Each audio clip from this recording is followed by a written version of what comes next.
Hey guys, tonight we set sail on calm black water.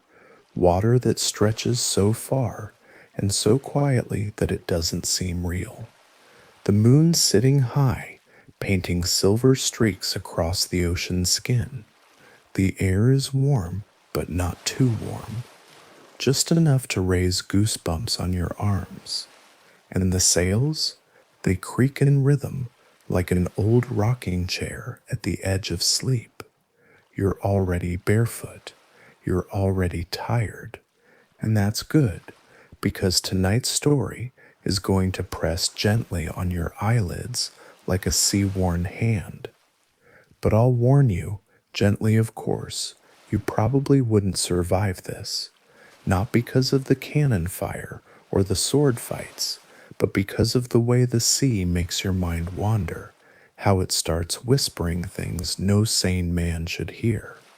So before you get comfortable, take a moment to like the video and subscribe, but only if you genuinely enjoy what I do here, and let me know where you're listening from. Drop your city and your local time in the comments. I always love seeing how far these stories drift. Now, dim the lights, maybe turn on a fan for that soft background hum, and let's ease into tonight's journey together. The ship beneath you is old, older than most floating things ought to be. The timbers have seen battles, betrayals, weddings, storms, and more than one man tossed overboard without a proper goodbye. It doesn't groan, though, it sighs. The ropes stretch and breathe. The deck pulses under your feet like it remembers every step ever taken across it. You lean against the rail. The wood is slick with salt, cool, real. You can feel it all. Hear the distant slap of water, the gentle thunk of rope hitting mast, the low hum of sailors talking in half whispers like they're afraid to wake something. You glance up at the sky. The stars are the same ones you've always known, but somehow they feel too far tonight, as if they're just watching, not guiding.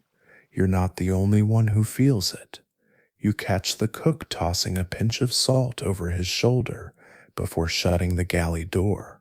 Another sailor walks backward 3 steps before descending the stairs below deck.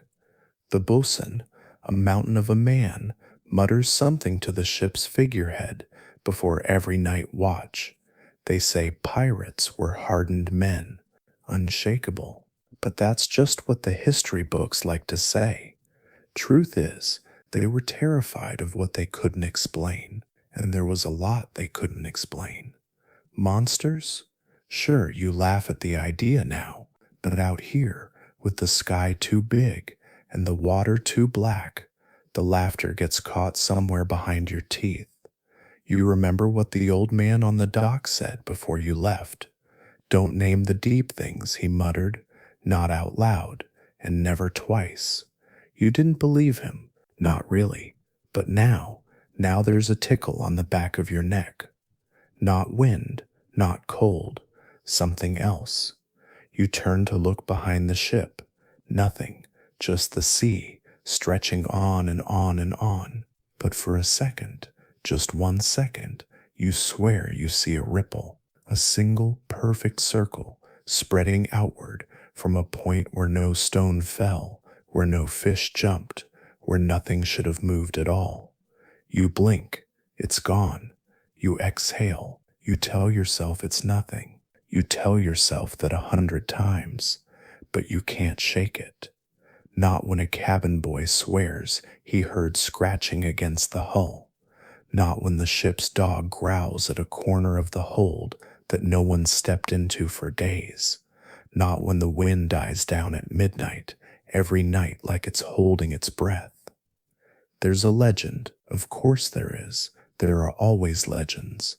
This one's about eyes, giant greenish eyes, as big as barrels, watching ships from beneath. The sailors call it the looking. They say it happens just before something's about to go wrong. A man disappears. A mast snaps. A map goes missing. Something. They say if you feel that tickle on the back of your neck, It means you've been noticed. Now, most don't say that aloud. You won't find it written in the logbook. But tonight, as you lie back in your hammock and listen to the creak of the hull and the occasional flinch of the wind, you feel it again. That presence, that awareness, like you're not alone, like the sea knows your name. Historians agree. Sailors, especially in the 17th and 18th centuries, developed rich mythologies to explain the horrors and mysteries of the deep.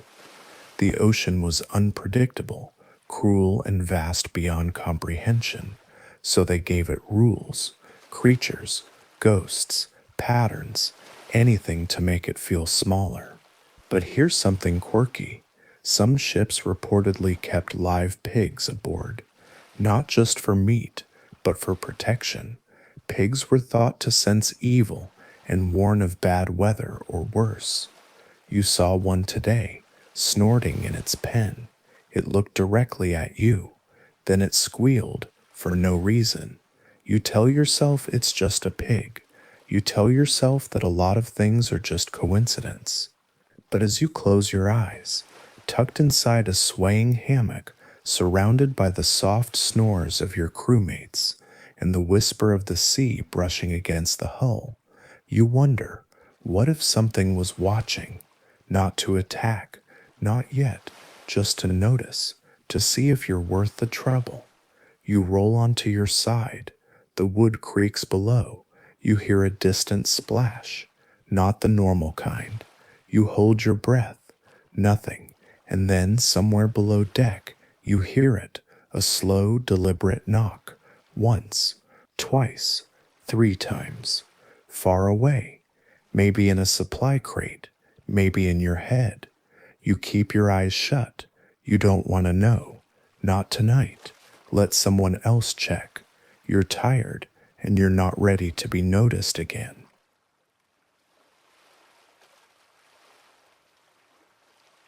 You don't sleep, not really, not deeply. Your eyes close, but something inside you stays alert, like a candle left flickering in a closed room, stubbornly burning.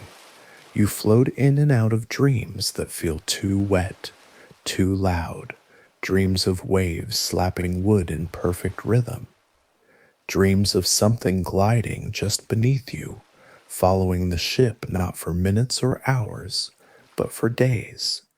By the time first light slides across the sky, staining the sails with pale orange, you're already up, so are a few others. Men who know better than to speak of what they think they heard, of what they may have seen, of what they might have felt brush against the hull in the dead of night. You climb the steps to the quarterdeck. Morning wind hits your face, sharp and clean, like it's trying to wake you out of something. The horizon is clear, the sea flat, and the ship sails forward like nothing happened. That's the thing about pirates, about sailors in general, really. They survive by pretending they didn't see the impossible, pretending that the sea isn't full of things they can't understand.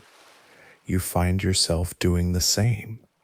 Below, the crew begins their slow, silent morning rituals. Water buckets sloshed across the deck, a cracked sea biscuit chewed with a grimace, a man muttering something into a tiny pouch tied around his neck before tucking it back beneath his shirt. You don't ask what's in it. You already know the answer. Hair, nails, salt, a sliver of iron, maybe a coin kissed by someone long dead. They say it wards off being watched. You don't believe in that, of course. Not really. But you don't not believe either. And when you feel eyes on you, again you reach up and touch the pouch you made last night. A piece of cloth, a twisted feather, a shell you found wedged between 2 planks in your hammock, just in case. The lookout calls something from the crow's nest. It's not urgent, just a greeting, a way of saying, we're still here, we're still fine, but even he says it quietly. You walk the edge of the deck, peering over the side. The sea is clearer than it was last night. You can see deep now, deep enough to notice how the light stops just a few meters down. And below that, just darkness, the kind of darkness that makes your breath catch. You could drop an anchor, let it fall forever, and it still wouldn't hit bottom. That's the part people don't talk about, that the sea has no floor, not one that matters, just pressure and blackness and things with teeth, or worse, things with thoughts. You reach the front of the ship, the prow. There she is, the figurehead, a woman carved in wood, her arms outstretched, her eyes closed. Her smile isn't friendly. It's the kind of smile people carve when they want something to stop noticing them. You place a hand on her head. The wood is smooth, worn from years of fingers passing the same spot. It's almost warm from the morning sun. Behind you, someone coughs. You don't turn around. Not at first, because the cough wasn't quite right. It was wet, thick, like it dragged something up with it. Then another. You slowly look back. The deck is empty, silent, just the sea, again. But now, in the corner of your eye, you see it. A ripple. Again. Only this time, it's not a perfect circle. It's long, slow, like something just brushed the underside of the ship. You freeze. So does the wind. For a moment, everything is still. And in that stillness, you hear it. A breath. Not yours. Not close. Just there, like something beneath the water is exhaling slowly, impatiently. A sailor to your left clears his throat and says it's watching again. You don't ask what it is, you just nod, because the truth is, every ship has its own sea monster. That's one of the things historians still debate. There are hundreds, thousands of different descriptions of sea creatures across centuries of logs, journals, and whispered warnings. Giant squids, whales the size of islands, serpents with man-like eyes, things with wings and fins, and neither. No two descriptions match. No two drawings ever line up. So maybe each ship carries its own legend. Maybe what you see isn't what they see. Maybe the monster shapes itself to your fears. Maybe it watches until it knows what'll scare you the most. And maybe it waits until you believe in it just enough. You think of the old tales, the sailor who saw an eye blink from the sea, the man who swore he watched a shadow move beneath the ship, matching it wave for 3 straight days. The cook who refused to use silverware because he believed metal attracted teeth from the deep. They all survived, but they all left something behind. You snap out of it when the boatswain calls for sails to shift, ropes creak, orders bark across the deck. Just like that, the ship is alive again, moving, and whatever was under you seems gone for now. You step back from the edge. You don't look down again. Instead, you walk past the mainmast, trailing your fingers along the grain of the wood, counting each knot. 7, 8, 9. You don't remember starting the count, but it calms you. Beside the mast, someone scratched something into the beam. A symbol, a rough carving of an eye. You don't touch it. You just nod, as if to say, I see you too. Then you head below deck, to where it's warm and smells of rope and tar and old secrets. You lay back in your hammock, listening to the sway. Outside, the sea makes no promises, but neither do you. You wake sometime past noon, your body swaying gently in its hammock as though the ship is trying to lull you back under. But the light filtering through the cracks in the hull tells you the day has already begun, and it's begun without your permission. It's warm down here, not suffocating, but close, like the breath of something ancient and damp. You swing your legs down to the wooden floor and feel it, a faint tremor, or maybe just the echo of your imagination running laps again. The smell is familiar now. Salt, sweat, old rope, dried fish, and tar, always tar. It clings to everything down here like superstition itself. Someone hums in the distance. It's not a song, you know, but it's soft and slow and just off key enough to make your neck itch. You stretch, you creak, you stand. The ship rocks gently, a mother's cradle, but less forgiving. Outside, above deck, voices rise in bursts. Not panic, not anger, just sharp concern. You take the stairs slowly, each one groaning underfoot. At the top, daylight blinds you for a breath, and then there it is, the ocean, stretching in all directions, glinting like cracked glass. You squint, something's different. The sails, they've been adjusted again, and several of the crew are gathered at the starboard side, murmuring low. You wander over. One of the newer lads, a boy barely old enough to grow a beard, is pointing out to sea. There, he whispers, I saw it, just a flicker. You follow his gaze. Nothing but endless blue, the kind of blue that swallows memory. What did it look like, you ask? He hesitates, then like something just barely under the water. Big, not fish big, bigger. He bites his lip. I don't think it was swimming. I think it was watching.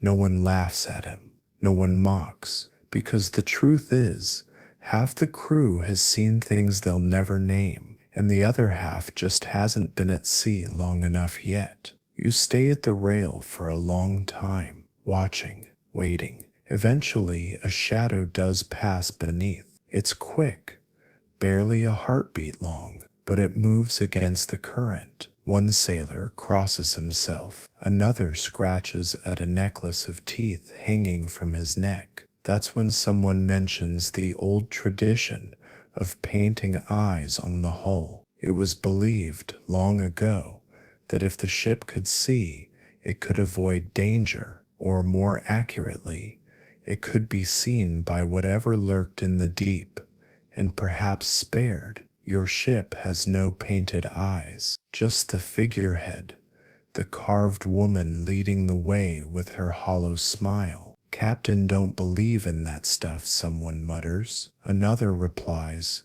maybe it's not about belief. There's a pause. Then the old carpenter, graying quiet and rarely sober, speaks. Had a ship once where we painted the whole hull with staring faces. Big ones, ugly ones. Thought we'd scare the beasts off. You ask, did it work? He spits into the sea. No, but we never lost anyone to drowning. Every man who fell overboard came back. A silence settles after that. You return to your place near the mast. You touch it again. 7 knots. 8, 9. A comfort now.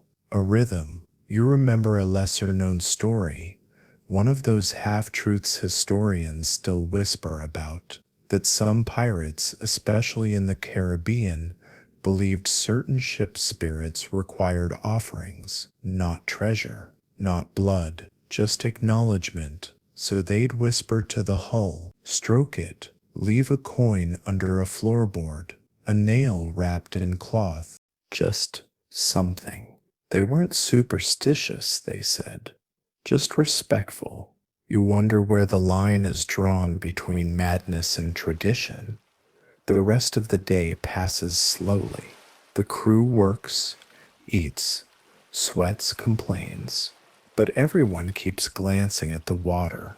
You hear someone mention the dead calm, how the waves have gone too still, how the wind feels like it's circling but not touching, how birds won't fly near. These are signs. You don't know what of, but they are. And then, just before dusk, a voice from the crow's nest calls out, not loud, not urgent, just confused. Something in the water, port side, floating. You rush with the others. There it is. A crate, wooden, barnacle covered, bouncing lightly on the surface. Someone wants to bring it aboard. Someone else says no, sharp and fast. The captain arrives, looks it over. It's just a crate, but it's unmarked, unbranded. That alone is strange. And something about the way it bobs, too steady, too centered, makes the hairs on your arms lift. A coin is flipped. A hook is thrown. The crate is hauled up, heavy and wet. Inside, salted fish, rotten, and a small carved idol made of black wood. The cook swears and backs away. That's bad luck, he whispers. That's screaming luck. The idol is left on deck. No one wants to touch it, even though it hasn't moved, even though it's just wood. Just wood. You try to shake the feeling, but as night falls, it stays with you. The crate, the eyes beneath the waves, the calm and the idol, now wrapped in cloth and stashed in the hold. You lie in your hammock again, rocking gently. You dream of eyes that blink without lids, and of something, someone reaching up through the boards to gently touch your spine.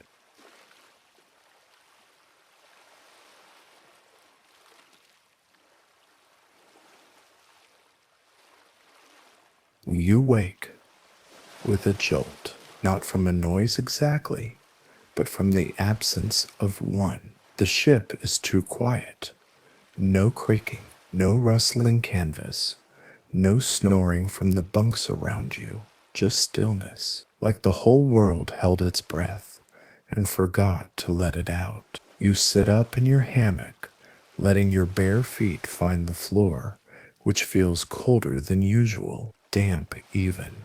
You squint into the low shadows. The lantern near the hatch has gone out. That shouldn't happen, not unless someone snuffed it deliberately. Someone always keeps it burning. You move toward the stairs, hand trailing the damp wall, heart tapping lightly behind your ribs. When you emerge on deck, the moon is high, silver and enormous, and the sails hang limp as linen rags. Not a breath of wind, not even a stir, but the sea is moving, barely. But it is. Not the way it should, though.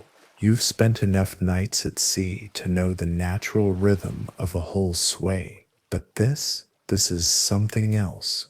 It rocks the ship side to side, not front to back, not following the wind or the current. It's as if the sea below is breathing, or shifting, or waiting. A few others are up, not many.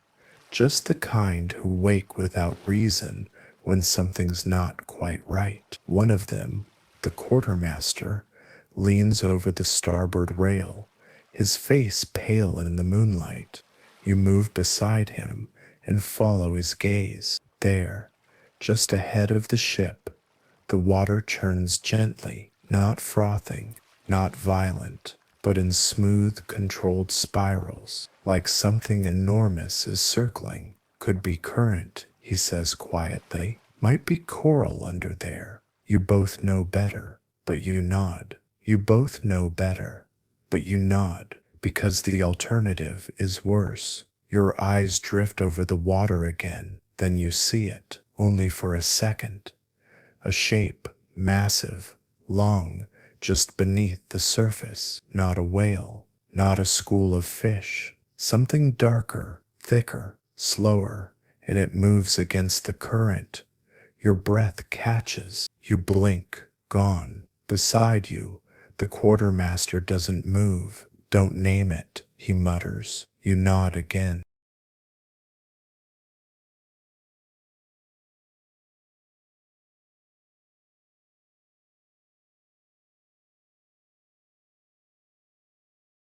Back in the early 1700s, sailors truly believed that names gave power, that the ocean listened, that by calling a monster what it was, you invited it aboard.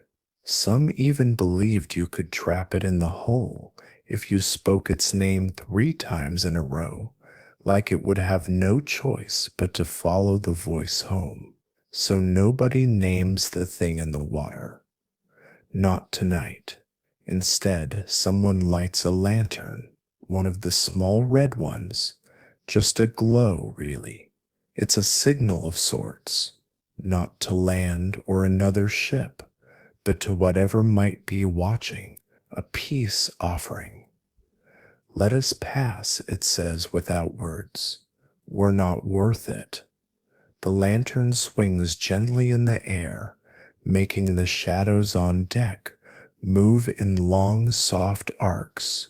One shadow doesn't move quite right. You stare at it. It's nothing, just a trick of the light. Probably. You retreat from the rail and find yourself back near the mainmast. Someone's braided fresh strands of rope into a loose circle on the deck.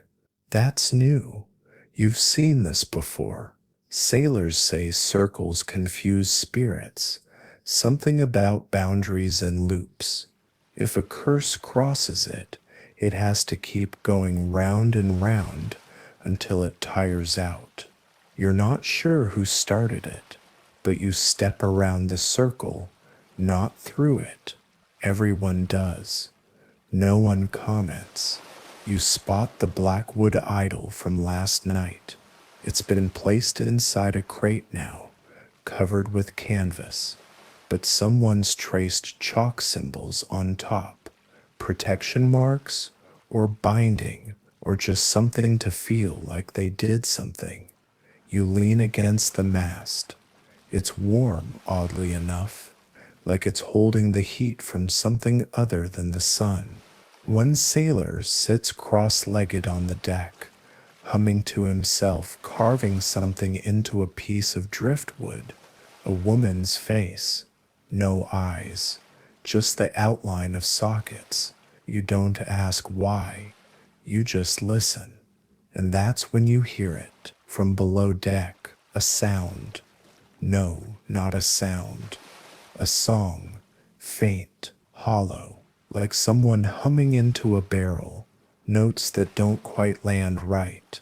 It rises and falls with the rhythm of the waves, which now that you think about it, are moving in time with the song. You glance at the others.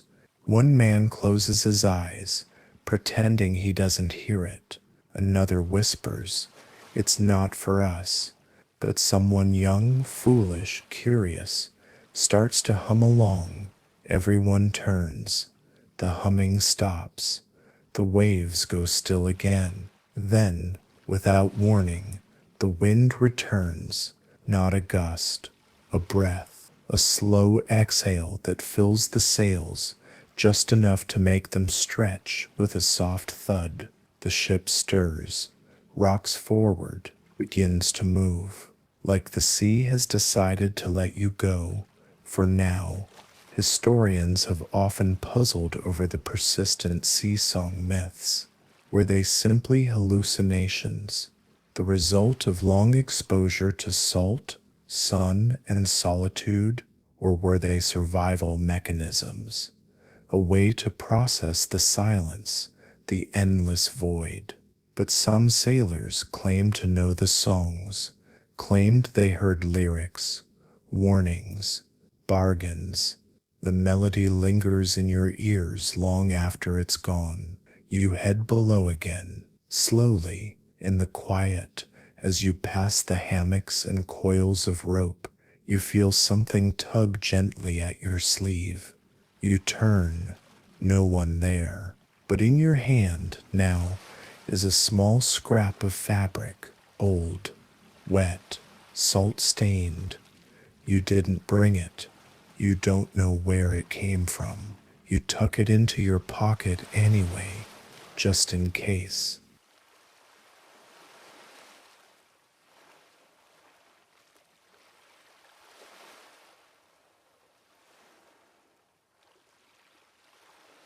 You don't tell anyone about the fabric. Not yet. You just keep it in your pocket, like a question you're not ready to ask. The next morning comes slower than usual. The air is sticky, thick enough to feel like you're walking through breath, and the clouds overhead, low, heavy, like they're pressing down on the sea instead of floating above it. Nobody speaks much. Breakfast is a quiet affair. Dry bread, pickled vegetables, and a bit of smoked fish that tastes vaguely of whatever shared the barrel last week. No one complains.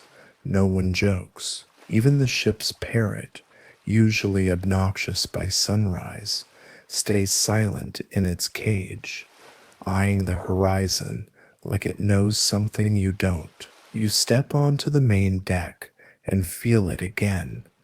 That hush, not silence exactly, but a kind of waiting. The creak of the ship, the flap of a loose sail, but underneath it all, something expectant. You hear the first whisper just after midday. You're untying a coil of rope near the bow when it brushes past your ear, so soft you almost mistake it for wind. But wind doesn't whisper names. Wind doesn't know what you're called. You spin around. Nothing.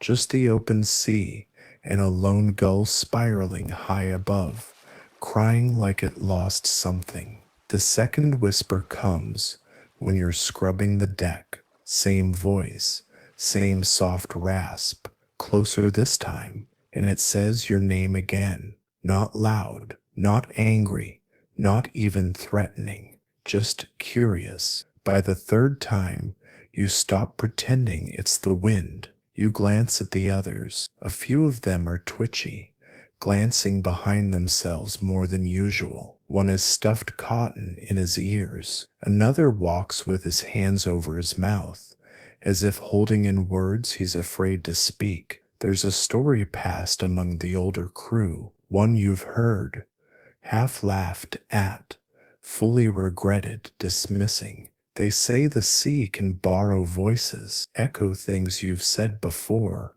sometimes even things you've never said, but thought about saying. It takes those words and feeds them back to you disguised as dreams, as memories, or on days like today, as whispers in your ear. You know the stories, but you never expected to live one. You find yourself back near the bow later, hands resting on the figurehead. Her wood is dry today, splintering a little. You think about talking to her, not jokingly, not like a bored sailor with no one else to banter with. No, you think about whispering something real, something small, just to see if she listens. You don't, though, not yet. You've seen what happens when someone tries to barter with things they don't understand. Take Thomas, the former helmsman, tall, fast-talking, full of clever ideas. They say he once nailed a piece of silver to the mast to protect the ship from mind fog, those hours of confusion sailors sometimes fall into when the sea's too still for too long. Thought it'd anchor his thoughts, keep him safe. A week later, he woke up with his tongue tied in a knot. Literally, the ship's surgeon had to cut it free. He didn't speak again after that. You think about Thomas now as the wind dies off for the third time today. The sails go slack. The ropes stop twitching. You check your compass. It's spinning, not fast, not frantic, just slow, lazy, like it's tired of pretending it knows which way is north. You check the second one. Same thing. Someone calls from the crow's nest. Land ahead. Everyone freezes. You all stare. There's nothing on the horizon, nothing but water. You climb the rigging anyway. The view from halfway up confirms it. No land, no ships, no islands, no shapes. So what did he see? You descend and ask him. He looks pale, confused. I swear, he says, just for a second, looked like rocks or statues. You raise an eyebrow. He shakes his head. Gone now, but he won't look out again. That's when you remember the story of the phantom shoals, reefs that appear only to those who are about to vanish at sea, not disappear, not die, just leave, taken by something that doesn't leave a trace. Historians debate this, of course. They call them optical illusions, mirages caused by heat and waves. But sailors whisper that they're warnings, glimpses of the edge. A few minutes later, someone finds barnacles on the inside of the hull. Inside, where no barnacle should grow. The carpenter pries them off. They bleed. You don't ask how. The day stretches longer than it should. The sun refuses to set. It just hovers on the edge of the sky, like it's waiting to see what you'll do next. You try to rest in the shade, but the whispers return, louder now, more frequent. This time they don't say your name. They say things you wish no one ever knew, things you buried years ago. You cover your ears. It doesn't help, so you find an old candle stub from the hold.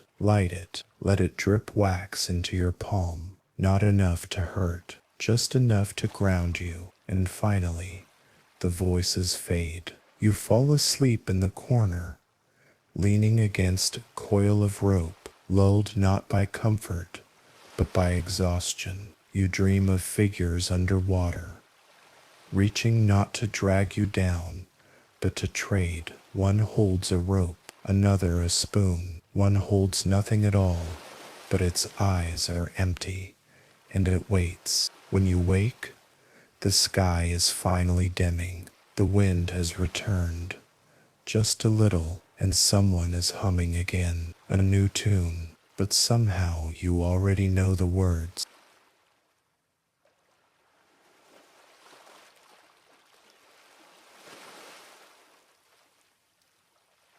You hum the song for a while before you even realize it. Soft, under your breath, as natural as breathing. It's not the melody that frightens you. It's how familiar it feels, like something you once knew before you were born. The deck creaks beneath your feet as you pace toward the stern. Evenings finally set in, and with it comes a thin mist clinging low to the water surface.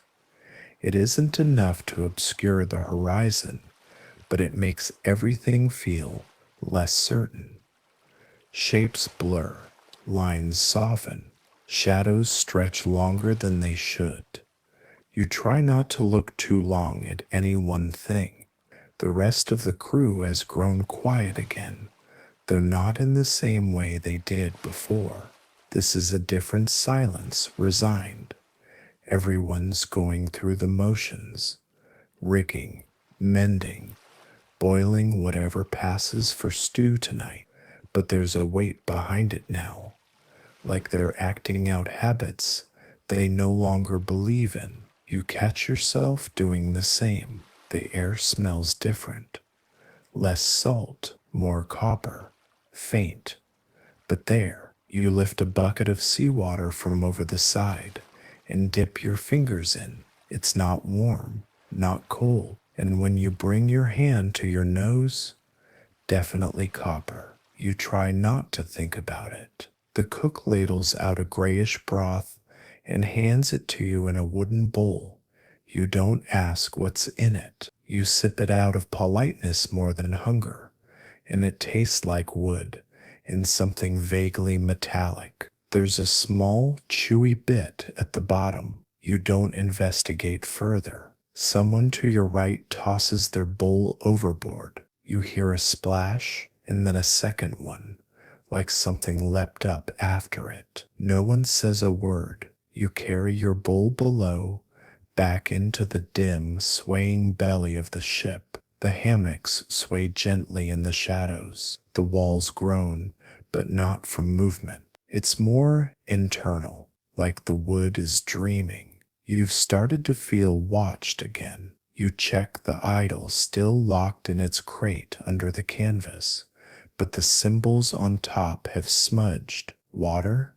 Grease? Sweat? You're not sure, but the lines have blurred, as though something didn't like being trapped. You don't fix them, you just keep walking. There's a spot near the rear of the ship where you sometimes go to think. Not many crew venture back here. The boards are older, warped from years of heat and damp, and there's a crack in the wall where wind whistles softly at night.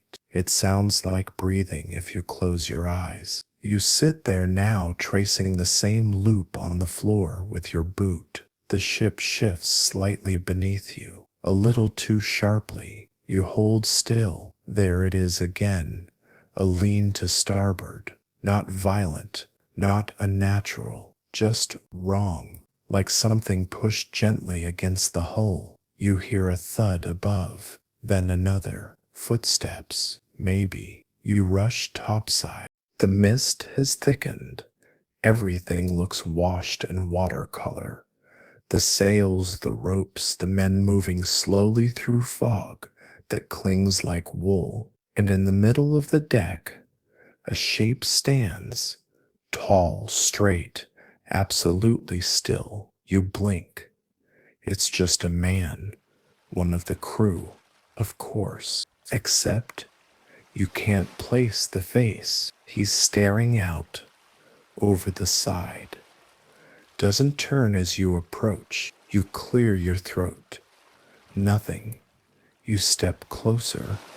You all right? He turns. His eyes are clouded, white, but not blind, just empty. And then you realize you've never seen this man before. You step back. He smiles and falls over the side. No splash. You rush to the rail. Look down.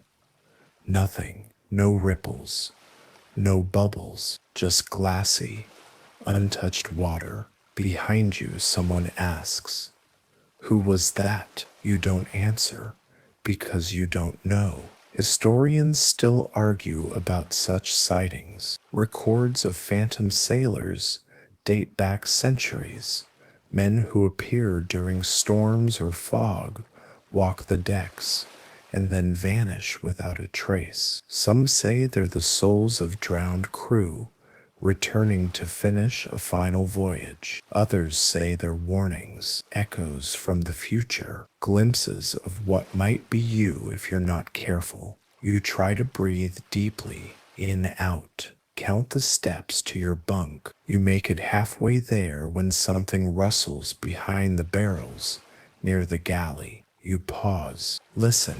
It rustles again. You grip a hanging lantern and step closer. "Don't," someone whispers. You turn one of the older sailors, eyes wide, shaking his head. "Just leave it. Some things don't like being seen." You nod and back away. You sleep above deck that night. Not for the air, not for the stars, but because whatever is down below doesn't belong there anymore. Your hammock creaks above the main deck as you lie back, staring up at the mast, watching it gently sway against the stars. Somewhere far off you hear a bell ring. There is no bell on your ship. Not anymore. But you don't go looking. Not tonight.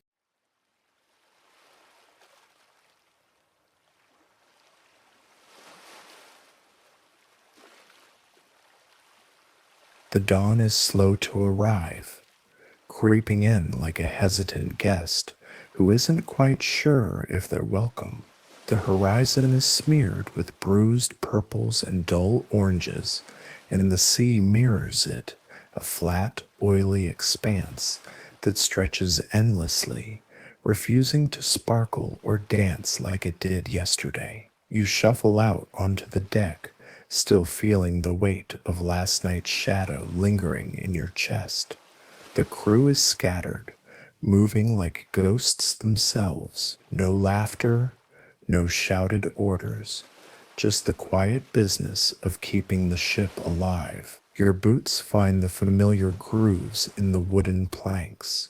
Every step feels heavier than the last, like the ship and the sea are conspiring to drag you down into the depths of exhaustion. You pause near the galley, where the cook is prepping whatever passes for breakfast. The smell is faintly familiar, salted pork and stale bread, but there's an undertone you can't quite place, something metallic and bitter. You decide not to mention it. You wander toward the bow, eyes scanning the horizon. No sign of land, no other ships, no hope hiding in the mist.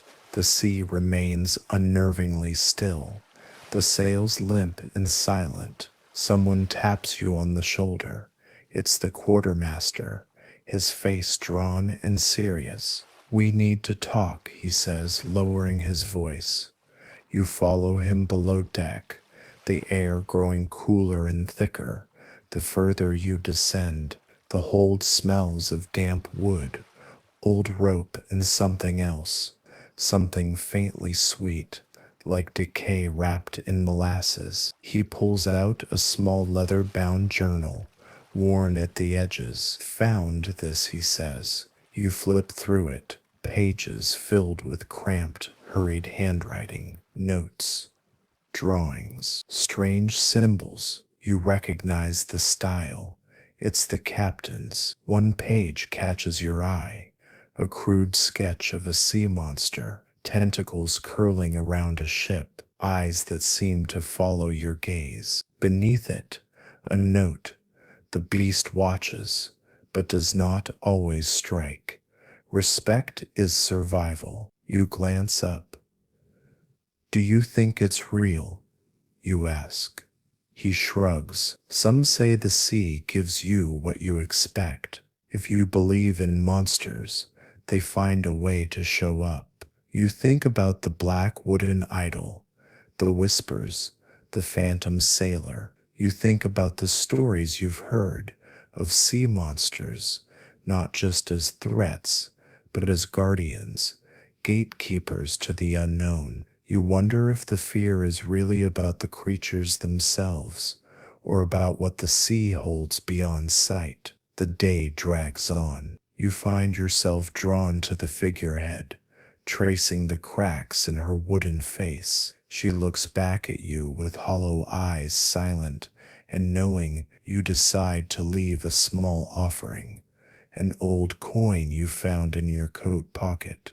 You press it into the wood, hoping it's enough. As the sun sinks low, painting the sky in fiery streaks, the crew gathers on deck. No one speaks. The horizon shimmers, and for a moment you swear you see shapes moving beneath the surface. Large, slow, deliberate. You hold your breath. The shadows vanish, but the feeling remains, a promise that the sea's secrets are far from finished with you. The night falls faster than you expect, swallowing the sky whole in a thick blanket of stars. The sea has quieted, but the silence feels heavier now, like a weight pressing down on your chest rather than a balm for your nerves. You lie in your hammock, the gentle sway of the ship lulling you towards sleep, but your mind won't let go. Not yet. It clings to the day's shadows, the unspoken fears that linger between the creaks of the wood and the rustle of the sails. Somewhere nearby, a sailor coughs, dry, rattling, like a breath being wrested from the sea itself. You close your eyes and try to imagine something else. The smell of fresh pine, a fire crackling, warm bread breaking apart in your hands. But it's no use. Your thoughts drift back to the black idol hidden in the hold, to the whispers that come and go like the tide, to the shape in the water that no one will name. You wonder if the sea remembers every touch, every promise broken, every offering made. The ship creaks again, louder this time, and you open your eyes. Outside, the moon is full and bright, casting sharp silver light across the deck. You hear footsteps, slow, deliberate. You sit up, heart thudding. Someone's there. You reach for the lantern hanging just out of your hammock's reach and pull it down. The light falls on a figure, a man you recognize, but only barely. He's soaked through, salt crusted on his clothes, eyes wide and wild. He doesn't say a word. Instead, he holds out a small pouch, tied tight with a leather thong. You take it. Inside, you find a handful of strange seeds, black and shiny, almost too perfect. The man whispers, for protection, for hunger, for the dark, and then he's gone. You sit there for a long time, turning the seeds over in your palm. You wonder what kind of hunger needs seeds like these, and what kind of dark the man was talking about. You slip the pouch into your coat pocket and settle back into your hammock, the weight of it pressing against your side like a secret. Outside, the sea murmurs, and somewhere far off, a bell tolls again. Only this time, it sounds like a warning.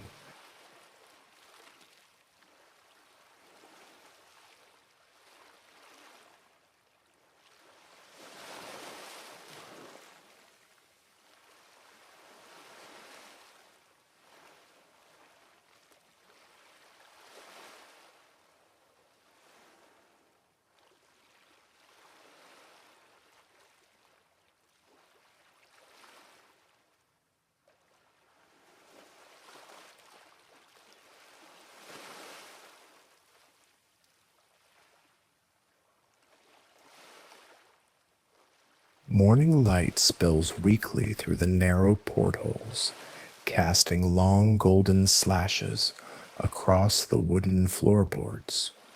The ship creaks awake with soft groans, and you force yourself from your hammock, the pouch of strange seeds still warm in your pocket. The air smells sharper today, brine mixed with something earthy, like damp soil after a fresh rain. You head to the deck where a thin fog clings low, drifting just above the water like a ghostly veil. The crew moves sluggishly, still heavy with sleep and something more, a shared unease. You catch glances exchanged in silence, eyes flickering toward the horizon, as if expecting the sea itself to rise and swallow you whole. You make your way to the galley, where the cook is preparing a breakfast of hardtack and a watery stew. He glances at you briefly, then nods toward the horizon. Storm's coming, he mutters. You glance up, and sure enough, the sky has begun to darken, the clouds swelling like bruises ready to burst. The wind shifts, picking up with a sudden urgency that sends the sails snapping taut. The crew springs into action, hands gripping ropes and pulleys, voices rising in clipped commands. The ship responds, creaking and groaning under the strain, but holding steady. You move to assist, muscles remembering the dance of the sea, the ship, and the wind. Even with the growing storm, there's a strange beauty in the rhythm, a connection to something vast and ancient. As the sky darkens, you notice a shadow moving beneath the waves, a shape too large and slow to be a fish, too deliberate to be debris. You recall the sketches in the captain's journal, the beast watching but not always striking. The thought sends a chill through you. The wind screams as the first rain hits, cold and sharp. You pull your coat tighter, feeling the strange seeds press against your chest. Suddenly, a flash of lightning illuminates the deck, and for a split second, you see a figure standing at the bow, silent, watching, not one of the crew. Your breath catches. You blink, gone. The storm roars around you, and you wonder if the sea is trying to tell you something, or if it's just testing your courage. Historians debate whether pirate ships ever truly encountered sea monsters, or if tales grew from fear and the unknown exaggerated through stories told on long, lonely nights. But you know this. Sometimes the sea's mysteries are less about what's real and more about what you feel, a pulse, a presence, a story waiting to be told. You brace yourself as the ship lurches into the heart of the storm, knowing that whatever waits beneath the waves, the night is far from over. The storm crashes over you like a relentless beast, roaring with wind and rain that stings your skin and blurs your vision. The ship groans and shudders, tossed by waves taller than buildings, their crests frothing like angry white caps determined to swallow you whole. Every step is a struggle, every breath a sharp intake against the salty assault.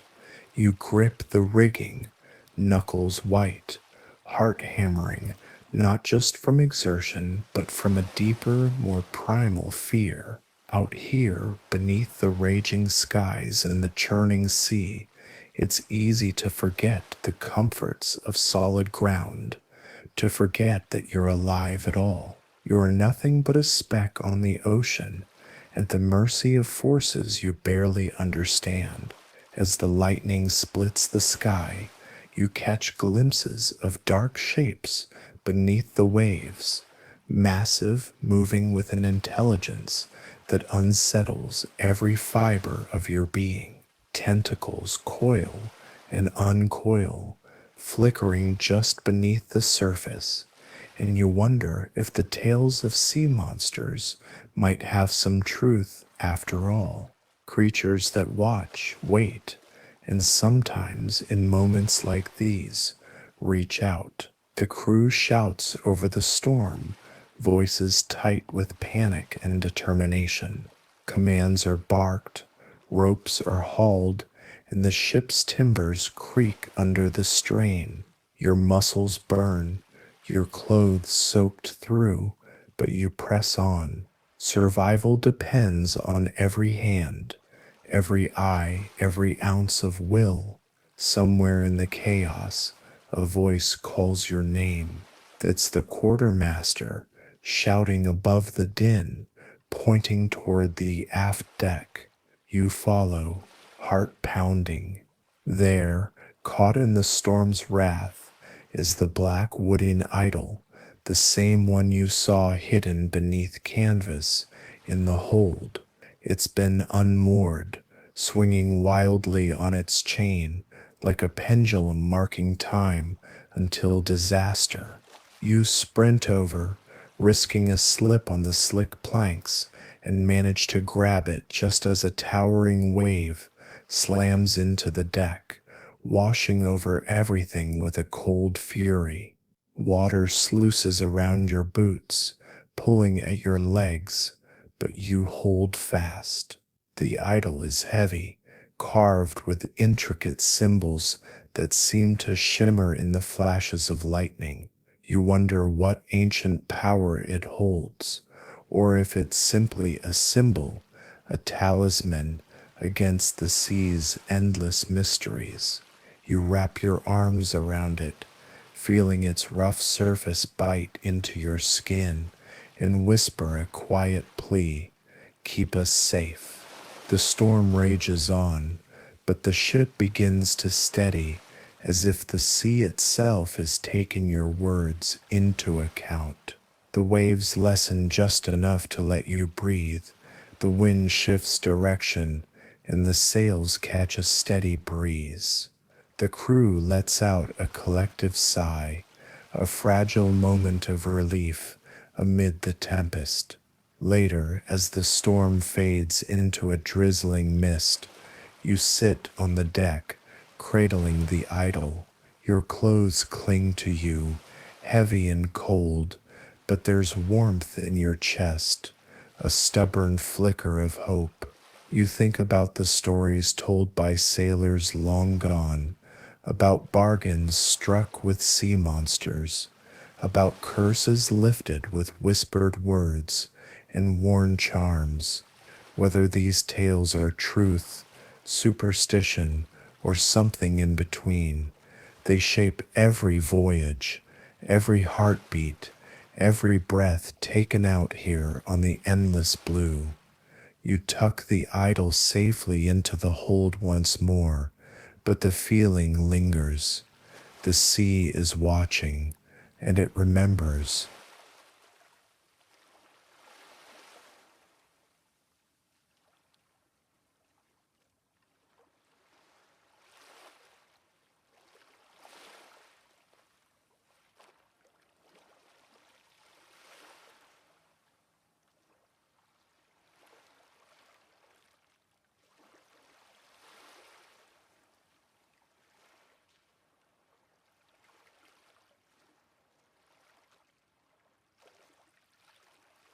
The morning after the storm breaks with a brittle light that makes everything look sharper, like the world has been freshly etched by the night's violence.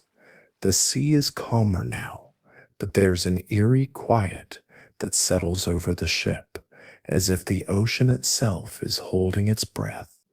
You step onto the deck, boots sinking slightly into the water, pooled in the crevices between planks. Salt clings to your skin and clothes, the cold dampness a reminder of the storm's fury. The crew moves more cautiously today, faces drawn, eyes scanning the horizon, like they expect trouble to spring from the very air. You head toward the hold, drawn by a nagging curiosity you can't shake. The black idol rests where you left it, shadows pooling around its carved features. You touch its surface, tracing the worn grooves, and wonder how many hands have done the same.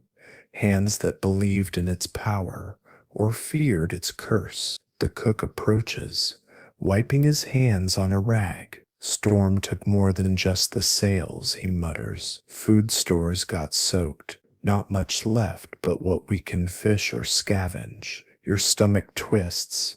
You've been living off salted meats and hardtack for weeks now, and the thought of dwindling supplies is a slow, creeping dread. But then the quartermaster steps forward, holding something unexpected, fresh seaweed, gathered in the early hours before the storm. It looks odd, slimy, and tangled, but there's a hope in the crew's eyes as they gather around. You watch as the cook prepares a simple broth from the seaweed, adding scraps of dried fish and herbs scavenged from the ship's stores. The smell is strange, briny, earthy, but not unpleasant.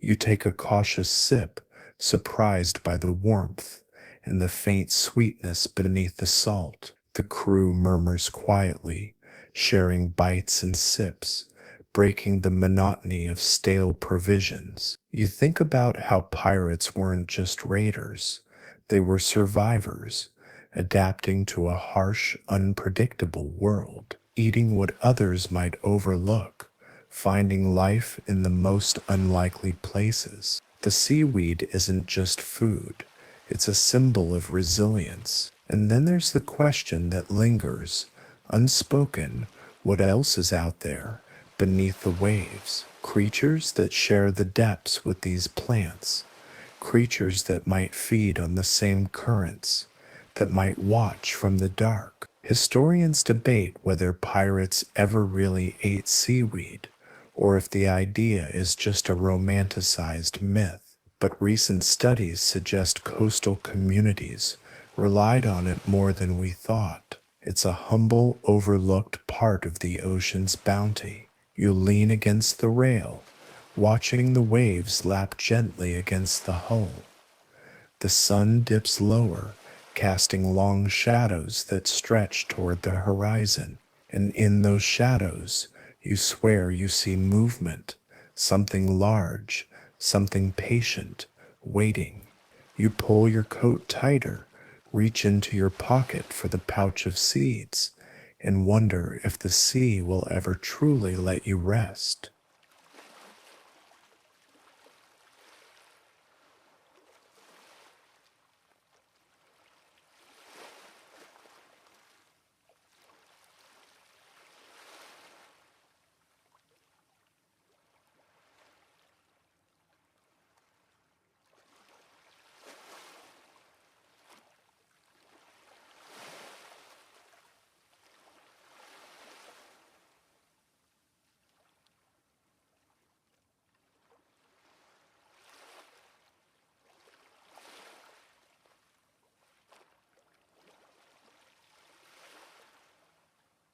The days that follow stretch thin, each one folding into the next like pages in a well worn book. The sky alternates between heavy gray and washed out blue, sun occasionally breaking through in weak, reluctant beams. The crew moves with a kind of weary purpose, faces lined with salt and sweat, hands calloused but steady. You find yourself in a routine that feels both endless and fragile, checking the rigging, scanning the horizon, sharing scraps of conversation that never quite settle into comfort. The sea continues its quiet, watchful presence, an ever present companion that offers no promises but demands respect. One afternoon, as the sun hangs low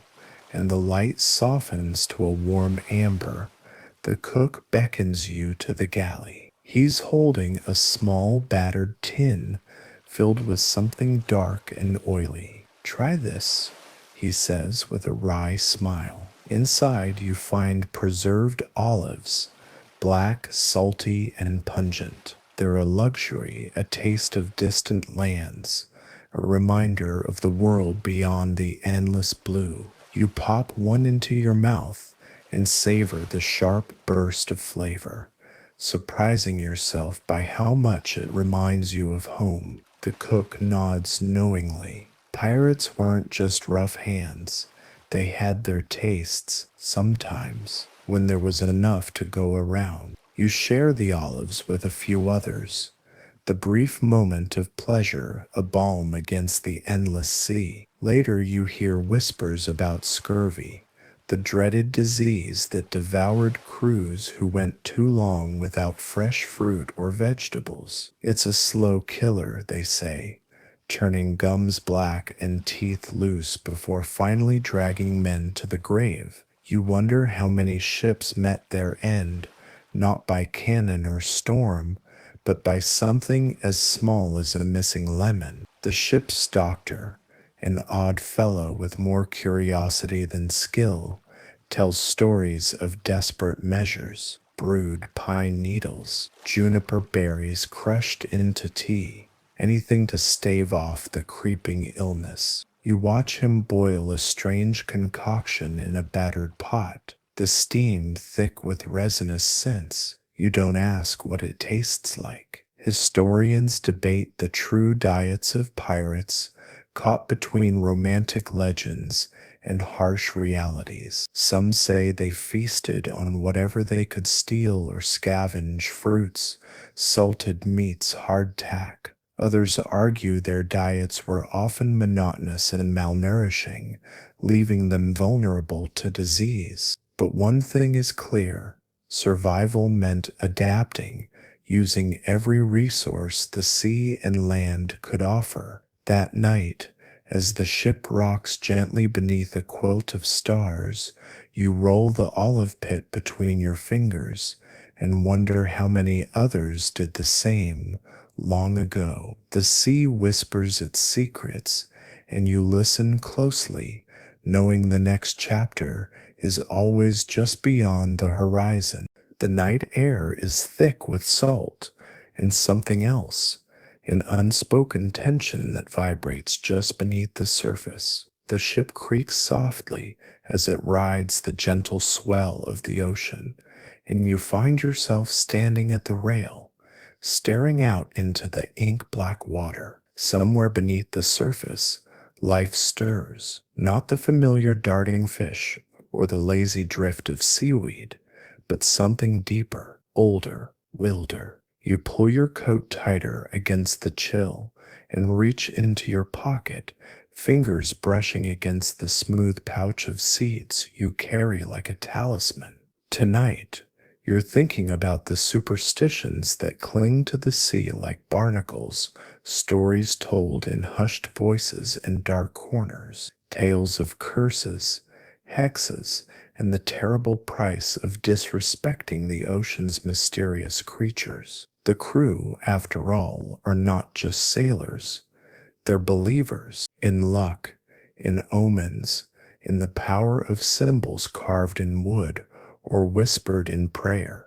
You recall the black idol locked away in the hold, the one the captain treated with reverence, the one you clung to during the storm. Some say it holds the spirit of the sea, others that it's a warning to those who dare cross the ocean's will. And then there are the rituals. Before a voyage, the captain's wife, a woman whispered to have some connection to old magic, would perform a ceremony, burning herbs, chanting prayers, casting salt into the water. No one spoke openly of it, but the ship seemed safer afterward. Superstitions are as much a part of survival as fresh water or food. You remember one crew member who swore by carrying a rabbit's foot, another who wouldn't sail without a specific coin pressed in his boot. You smile at the absurdity.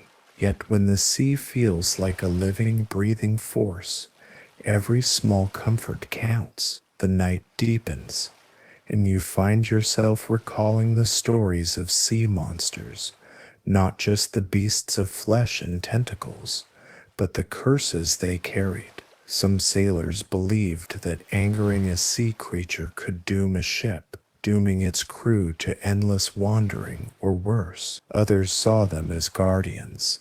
If you treated them with respect, they might guide you safely through treacherous waters. The line between myth and reality blurs easily here. Historians still debate whether pirates truly believed in these superstitions or used them as tools to maintain order and discipline.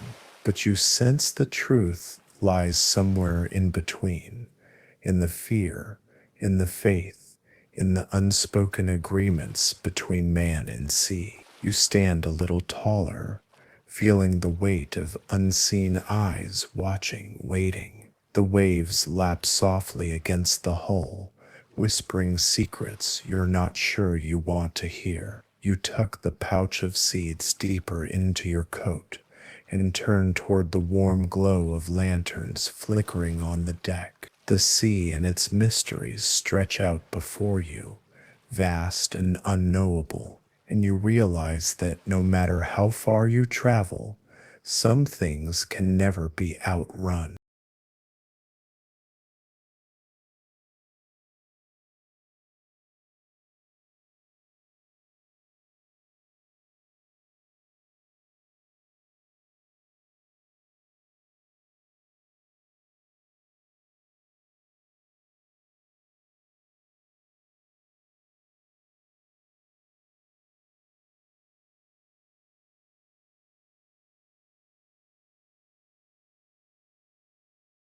Dawn creeps in hesitantly, brushing the horizon with pale strokes of pink and gold, as if uncertain whether to reveal the secrets the night has kept.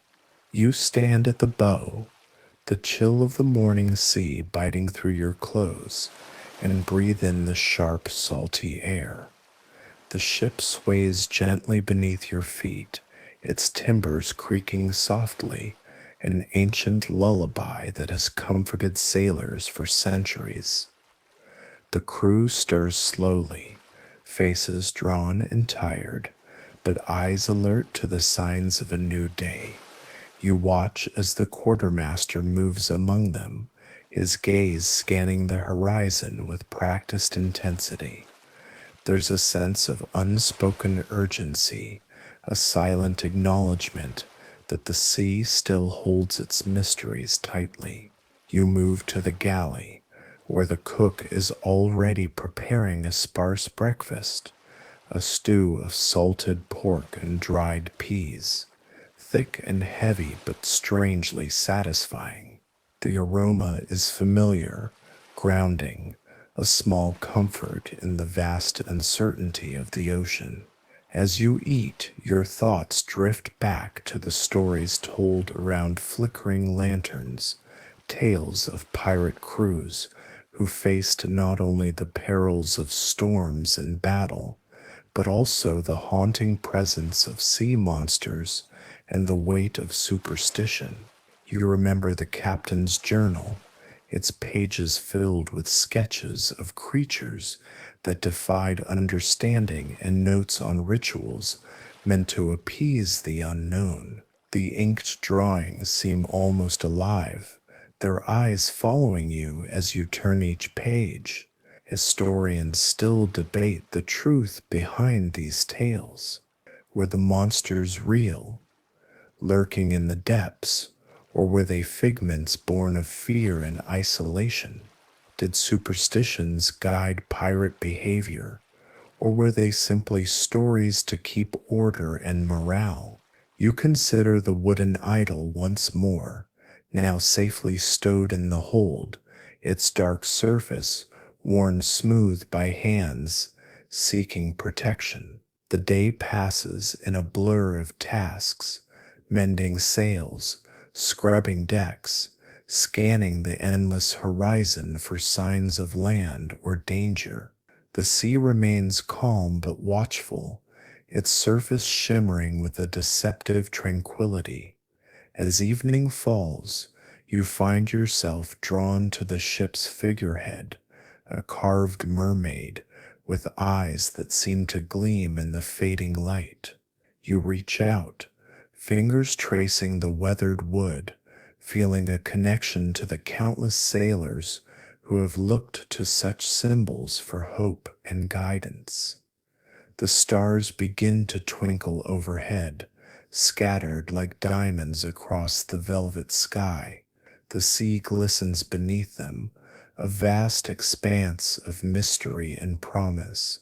You lie back on the deck, the cool wood pressing against your skin, and let your thoughts wander.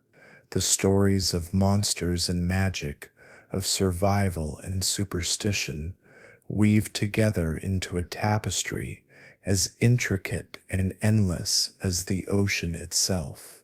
In this moment, you realize that the true battle pirates faced wasn't just against the elements or enemies, but against the unknown, the shadows that lurked beyond sight and understanding.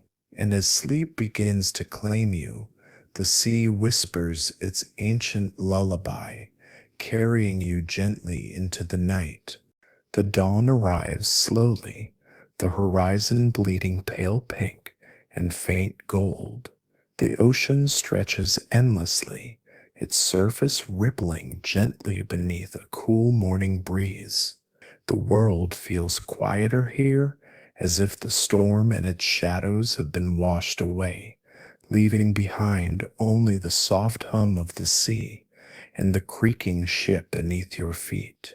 You find yourself drawn to the ship's hold, the faint scent of salt and wood mixing with something older, something timeless.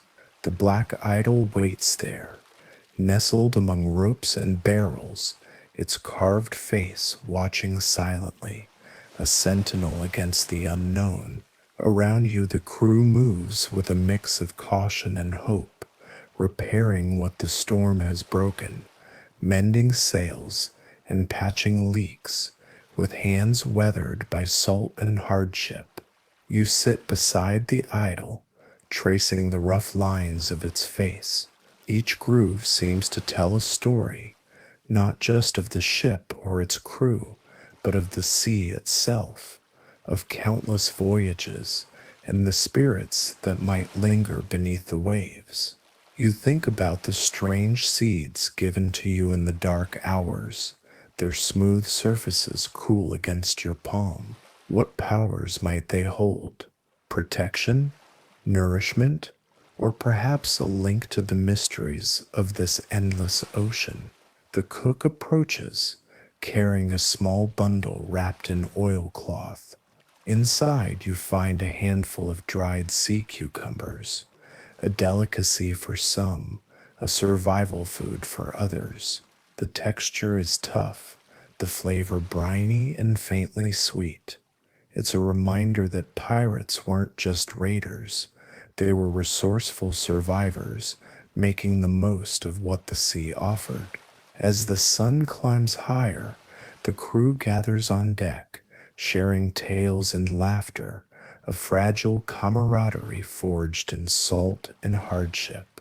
You wonder about the sea's creatures lurking just beyond sight, some monstrous, some beautiful, all part of this vast living world. Historians still debate how much the legends of sea monsters influenced pirate behavior, or if they were simply colorful stories told to pass long nights at sea.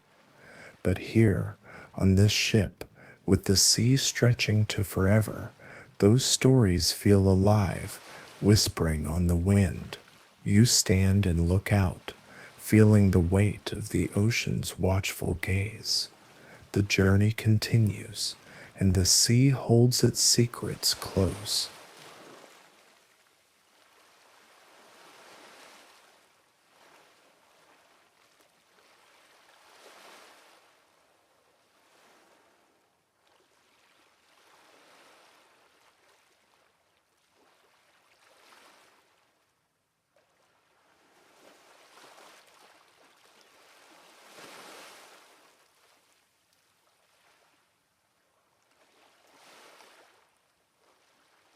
The morning sun warms the deck with a gentle embrace, but the chill from the night lingers in the salty air.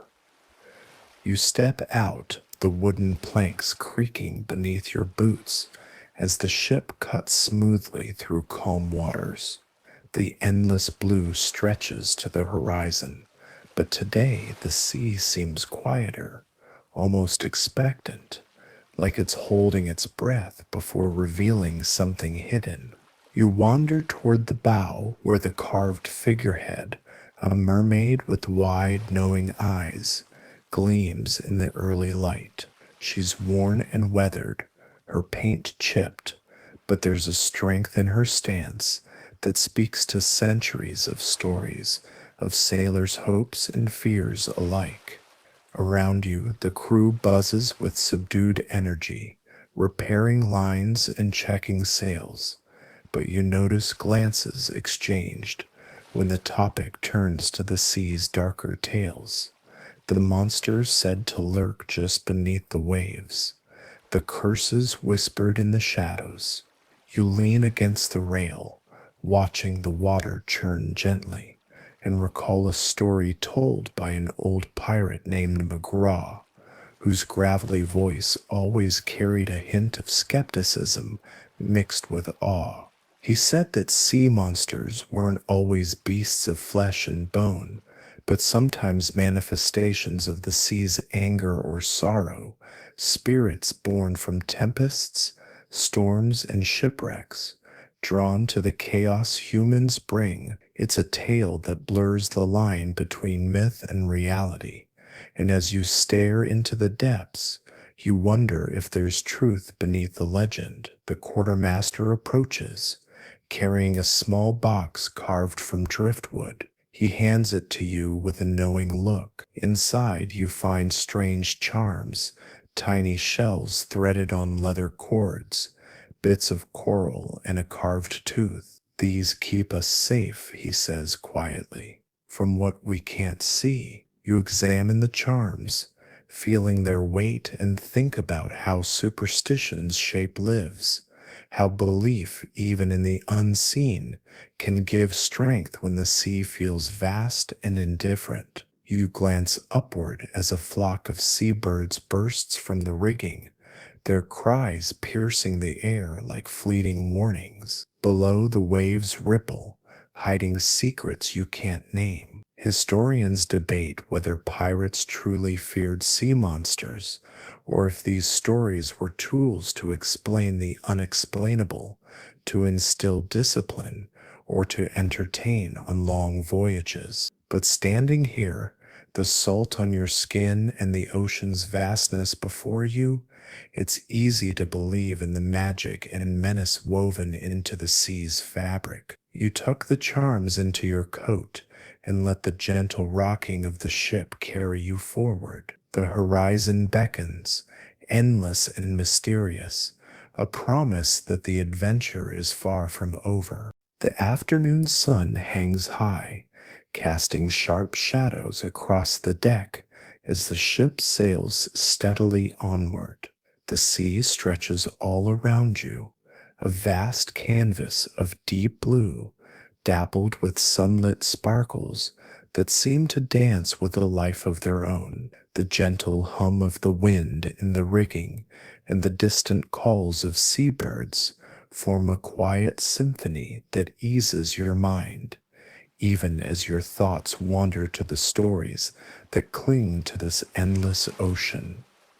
You find yourself drawn to the ship's wheel, its worn wood, polished smooth by countless hands. Leaning against it, you watch the water churn at the bow, imagining what might lurk beneath those shifting waves. Tales of leviathans and krakens swirl in your mind, massive creatures said to grasp ships with tentacles strong enough to snap masts like twigs, their glowing eyes piercing the darkest depths. The crew murmurs about such creatures with a mix of fear and fascination, passing down stories from ports far and wide. Some swear they've seen shadows beneath the waves.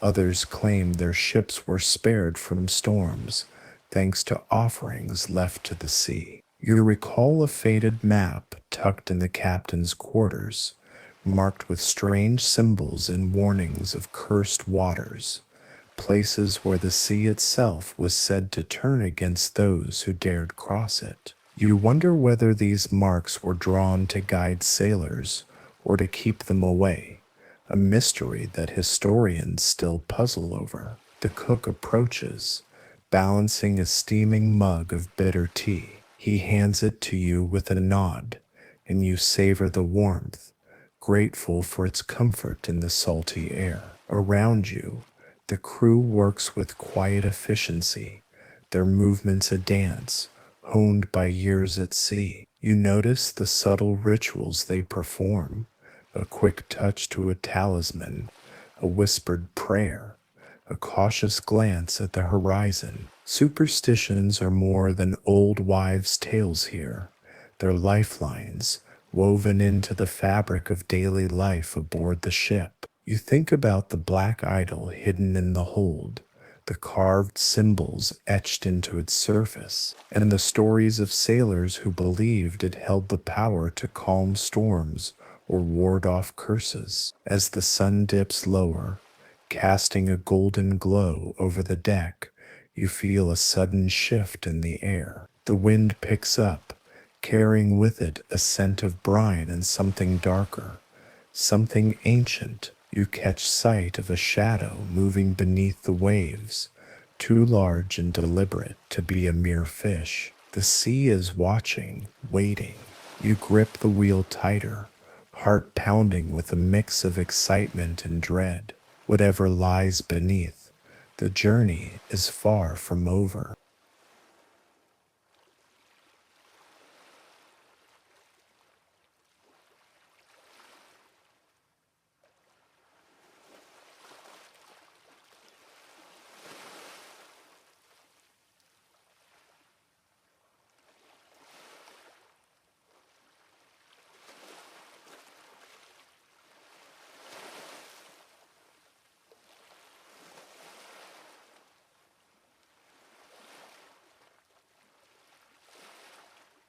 The twilight settles over the sea like a soft veil, turning the horizon into a shimmering band of violet and silver. The ship glides smoothly through calm waters, the gentle rocking lulling you into a reflective state. Around you, the crew moves quietly, their faces shadowed in the fading light, eyes scanning the darkening waves, as if expecting the unknown to rise from the depths. You find yourself at the mast, the rough rope warm beneath your fingers as you climb just enough to get a better view. From this vantage, the ocean stretches out endlessly, a liquid expanse dotted with flickers of phosphorescence, tiny bioluminescent creatures that light the water like scattered stars. It's a haunting, beautiful sight, and for a moment you feel a strange kinship with the vastness beneath you. But the sea isn't just a backdrop for beauty. It's a realm of stories, mysteries, and dangers. You remember the legends told by sailors about the sea devils, monstrous beings said to rise in storms, their glowing eyes and razor sharp teeth the last thing a ship's crew might see before disappearing beneath the waves. Some say these were real creatures. Others argue they were metaphors for the perilous power of the sea itself, magnified by fear and superstition. Historians continue to debate, but the stories persist, passed down like warnings etched into the collective memory of sailors. The quartermaster joins you, his gaze distant but intense. He speaks softly of signs, changes in the wind, shifts in animal behavior that sailors believed heralded the approach of sea monsters or curses. He pulls from his pocket a small charm, worn smooth from years of handling, and fingers it absently. Protection, he says simply.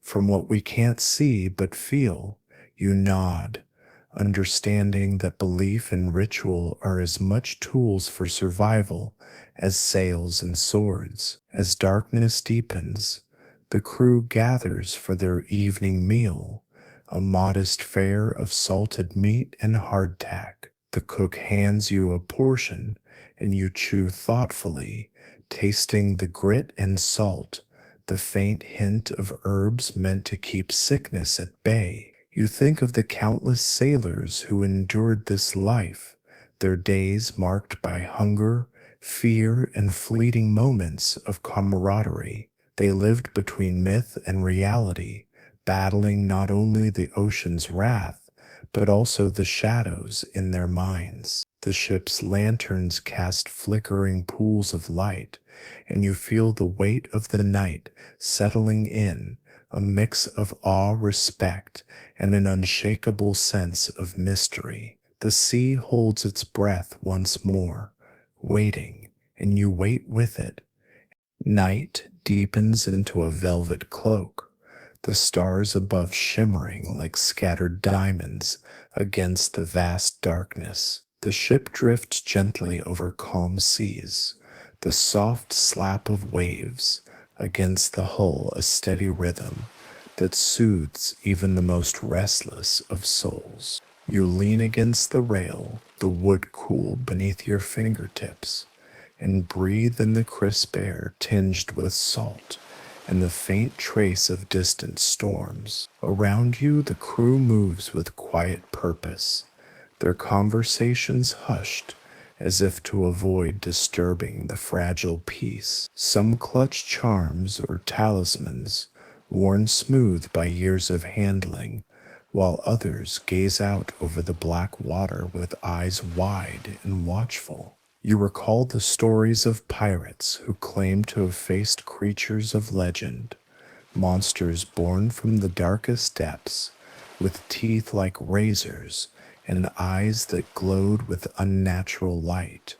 These tales were often told around flickering lanterns, half whispered in the shadows to keep fear at bay. Yet, despite the fear, there was a strange reverence, a recognition that the sea's mysteries were beyond human reckoning, that respect and caution were the best defenses. You think about the black idol hidden in the hold, its carved face worn by time and hands seeking protection. It was more than superstition, it was a link to something greater, a tangible anchor in an unpredictable world. The cook approaches with a small cup of tea, brewed from pine needles and herbs, said to ward off sickness and strengthen the spirit. You accept it gratefully, the warm liquid a comfort against the cool night. As you sip, you ponder the blend of science, belief, and myth that shaped pirate life, how necessity bred adaptation, how fear sparked imagination, and how stories became tools for survival. You feel the ship's steady pulse beneath your feet, a reminder that life continues, fragile yet persistent. The sea stretches endlessly before you, a realm of wonder and danger, beauty and terror, and you, for a brief moment, are part of its timeless tale. With a deep breath, you close your eyes, letting the night enfold you in its quiet embrace. The mysteries of the sea remain, waiting for another day, another story, and for now, you rest.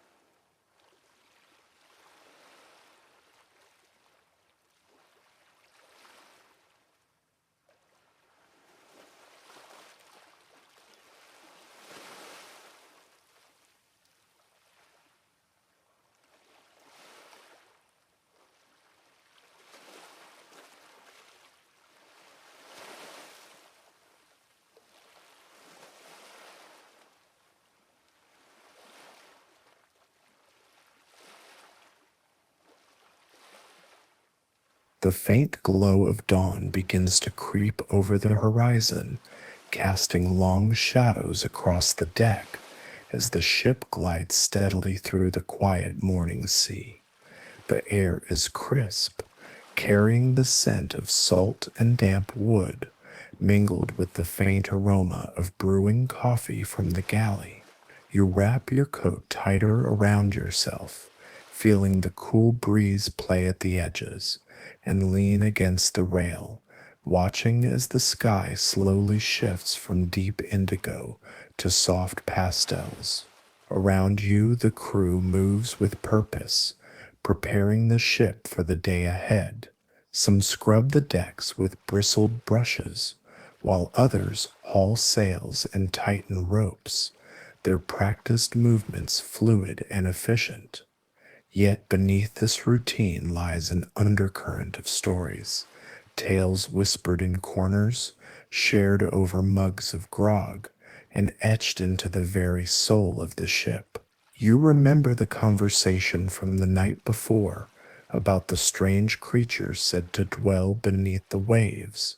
Some believed these monsters were nothing more than legends, exaggerations, born of fear and isolation.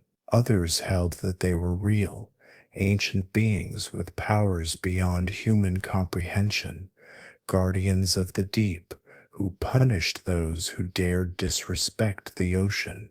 As you ponder these stories, you find yourself drawn to the ship's logbook, a heavy volume bound in weathered leather. The captain's meticulous entries recount strange sightings, a shadow moving beneath the water that defied description, a sudden drop in temperature, an eerie silence that fell over the crew just before a storm. Historians today debate whether these accounts were the product of superstition, psychological strain, or genuine encounters with unknown creatures. The truth, as always, seems to lie somewhere in the murky depths between fact and folklore. You tuck the logbook under your arm and head toward the forecastle, where the younger sailors gather. They exchange nervous glances and share tales of omens. A black cat crossing the deck, a crow's call at dawn, a sudden chill in the air, all signs that in their minds foretold doom or fortune. You smile at their earnestness, remembering your own youthful belief in such portents. In a world ruled by the unpredictable sea, any thread of certainty, no matter how tenuous, was worth holding on to. The cook calls you over to share a rare treat, a small piece of fresh bread baked with a hint of cinnamon. It's a small luxury, a taste of home amid the salt and struggle. You savor the sweetness, letting it anchor you to the present, even as your mind drifts back to the tales of sea monsters and superstition. The ship creaks and groans as it rides the gentle swell, and you feel a profound connection to those who came before, pirates who faced the unknown with a mixture of fear, courage, and hope. The ocean's mysteries remain vast and elusive, but the human spirit persists, forever seeking answers beyond the horizon. The sun has climbed higher, casting a warm golden glow over the endless expanse of the sea.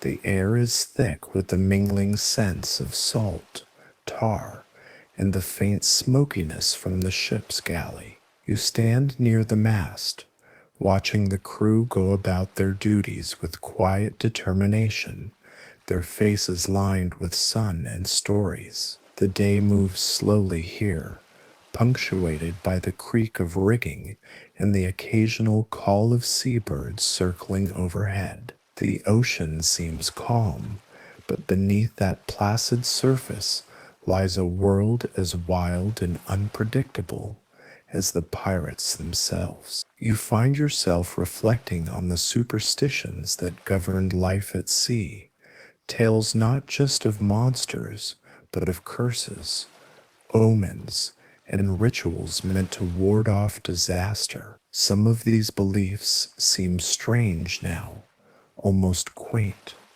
Others carry a weight that's hard to shake. One superstition that lingers in your mind is the fear of certain colors, especially red. Pirates avoided wearing red because it was said to attract bloodshed or bad luck. Others refused to whistle aboard the ship, fearing it would summon storms or angry spirits. You remember hearing about a pirate captain who insisted on carrying a live cat on board, believing its presence would protect the crew from evil. The cat, black as midnight, was said to be more than just a pet, an embodiment of good fortune and a deterrent against supernatural threats. Historians still debate whether these superstitions were genuine beliefs or practical measures disguised as folklore, meant to maintain order and morale. But as you watch the crew moving about, you realize that in the uncertain world of the sea, faith, however odd, provided comfort and structure. You walk toward the galley, where the cook is preparing a simple meal of salted fish and hardtack. The aroma is humble but grounding, a reminder of the practical realities beneath the myths. He hands you a small bowl of broth, its warmth seeping into your hands. The taste is bland, but nourishing fuel for bodies that face hunger and hardship with stoic resolve. You glance out over the side and spot a pod of dolphins leaping through the waves, their sleek bodies cutting through the water with effortless grace. The sailors cheer softly. Dolphins were often seen as good omens, guides through treacherous waters. The ocean, it seems, is a world of contradictions, both terrifying and beautiful, threatening and protective. You lean back against the mast, letting the sun warm your face, and breathe deeply. The stories of sea monsters and superstitions weave together, threads in a tapestry that is as rich and endless as the sea itself. And though the mysteries remain, the human spirit sails on, seeking light in the darkest depths.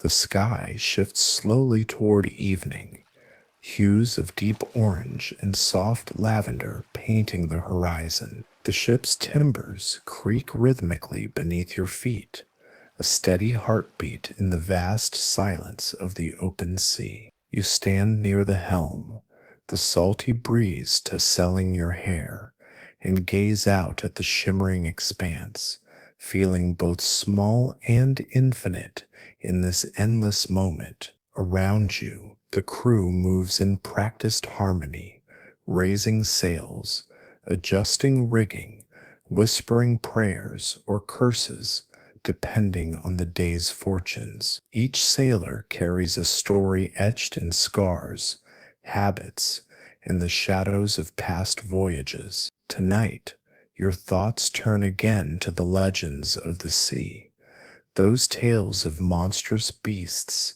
and eerie superstitions that kept pirates both cautious and captivated. You recall one particularly strange ritual. Before a storm, some crews would draw a circle on the deck with chalk and step inside it, believing it would protect them from lightning and the wrath of the sea gods. Others carried talismans made from shark teeth, hoping to borrow the predator's strength. The ship's carpenter, a grizzled man with a twinkle in his eye, once confided that the real monsters weren't just creatures lurking in the deep, but fear and doubt that could unravel a crew faster than any tempest. Historians still ponder the origins of these beliefs. Were they born of genuine encounters with the unknown, or clever tools to maintain discipline and unity on long, perilous journeys? You glance over your shoulder as the cook sets out a humble supper, salted meat and dried fruit, the staples of a pirate's diet. The flavors are simple but honest, a reflection of the sea's stark generosity. As the sun dips below the horizon, casting the ship in a golden glow, you feel a quiet peace settle over the deck. The night promises rest, but also the whispers of the deep, the mysteries that will wait for dawn. You close your eyes briefly, letting the sounds of the sea, waves lapping, sails flapping, distant seabirds, wash over you like a gentle lullaby. The ocean's secrets are vast, and your journey through them continues, one quiet moment at a time. The stars bloom slowly into the night sky, one by one, as if reluctant to pierce the darkness too quickly. You sit against a coil of rope near the stern, your back to the gentle thrum of the rudder, and your face to the wind. It's a quiet hour just past the changing of the watch, when most of the ship lies between sleep and vigilance, suspended in that soft, eerie hush only the sea can summon.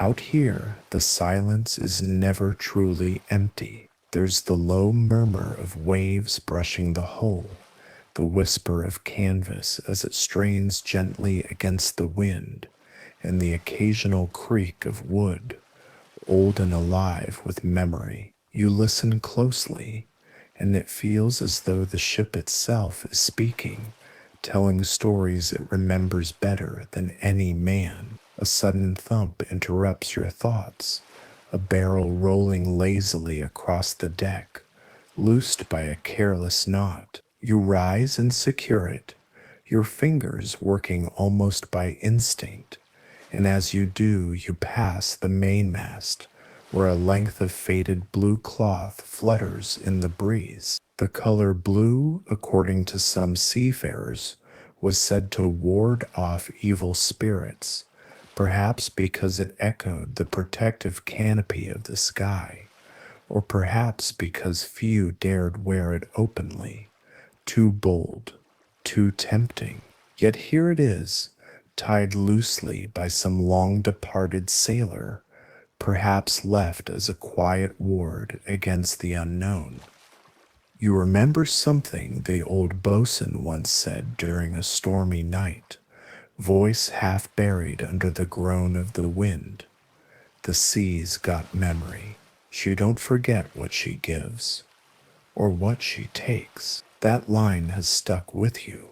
A sailor's memory can fail, a logbook can wash away, but the sea never forgets. Tonight you ponder what she remembers. The dozens of men who vanished during sudden storms, the ships that simply disappeared without a trace, the sightings recorded in brittle yellow journals, massive shadows gliding beneath ships, currents that pulled against the wind, whirlpools that opened like yawning mouths in calm water. You find yourself wondering if the sea could speak. Would she explain it all, or would she just smile, like the old quartermaster does when asked how he survived the wreck off Tortuga? Historians often suggest that many sea monster sightings can be explained by giant squids, mistaken whales, or floating debris seen in the gloom of exhaustion. But that doesn't quite explain the chill that climbs your spine every time you look into the water and feel, not see, feel, something watching. The crew feels it too, even if no one admits it. You've seen the way their eyes linger on the black depths after dark. You've heard the sudden silence that falls when someone speaks of a cursed ship or a sailor taken by something with eyes the size of cannonballs. The night deepens further. The stars above you shine with a quiet brilliance, and below the sea reflects them like a mirror made of ink and moonlight. You breathe slowly, eyes heavy but mind wide awake, cradled in the vast, unknowable body of the ocean, and you whisper a small thanks to the figurehead at the bow, the mermaid with chipped lips and wooden eyes, for guiding the ship safely through another day. You think perhaps she's listening.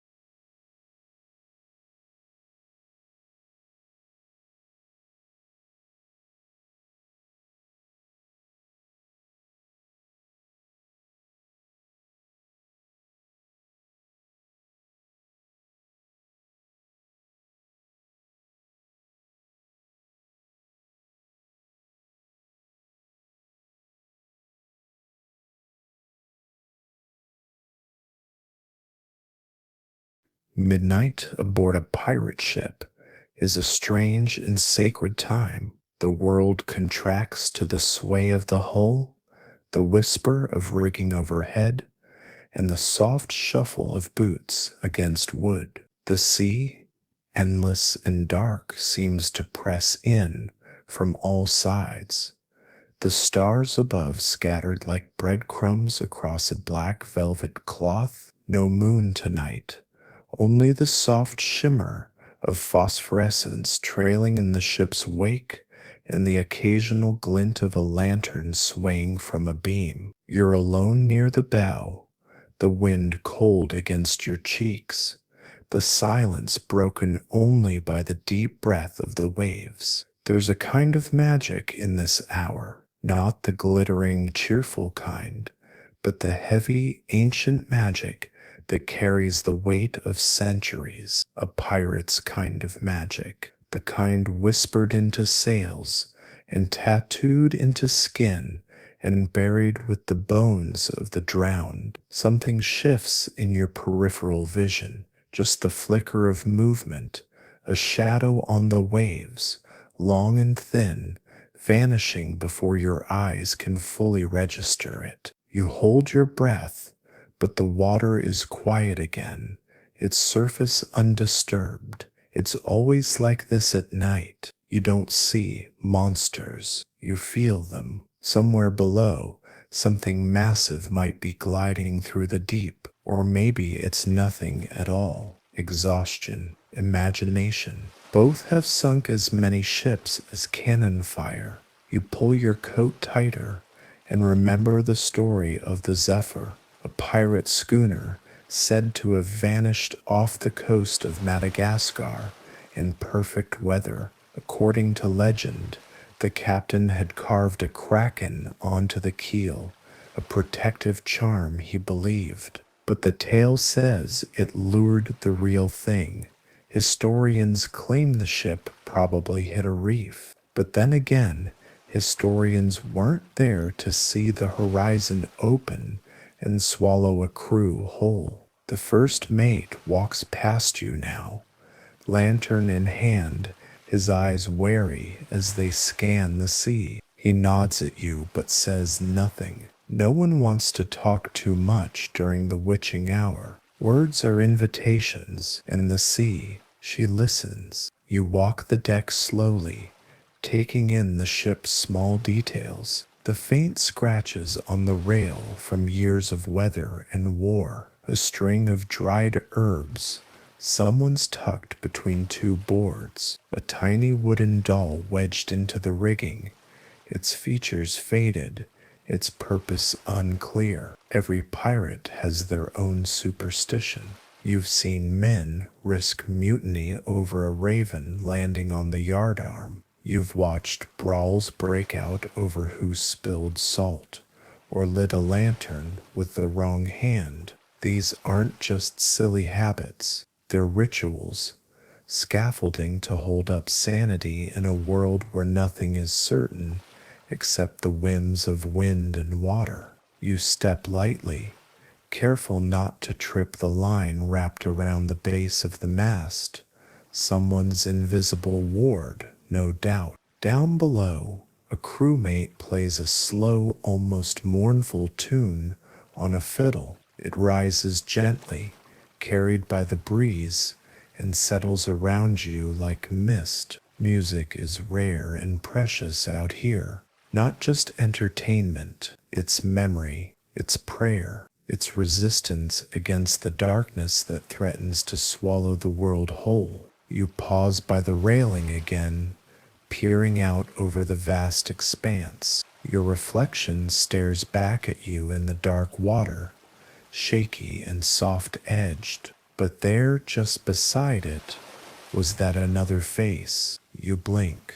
It's gone. The sea gives and the sea takes. Everyone aboard knows it. Some say that if you stare too long, you'll see what's coming for you. So you pull away. You step back from the edge. You've got a long voyage yet, and plenty of miles between you and whatever waits out there in the black. Still, you can't help but wonder, what if something watches every ship from below, patient as the tides? And what if it doesn't just wait for storms?